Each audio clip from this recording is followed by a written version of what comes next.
In una macelleria del futuro, anno 4000, vendono le cervello umano. Un signore va in questa macelleria e dice: sentite, mi dicete quanto costa un chilo di cervello di finanziere? Cervello finanziere molto intelligente, 100 euro al chilo. Ho capito? E ditemi una cosa, è un chilo di cervello di avvocato quanto costa? E l'avvocato ancora più intelligente fa i processi, 200 euro al chilo. Per la miseria. E sentite, e mi dicete il cervello di un carabiniere, a quanto vendete al chilo?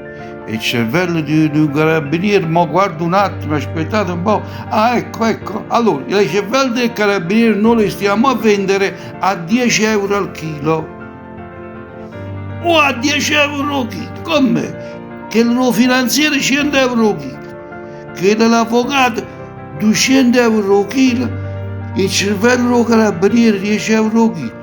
Come mai? Come mai? E tu hai parato un chilo i cervelli dei carabinieri? Non l'ha parato, va?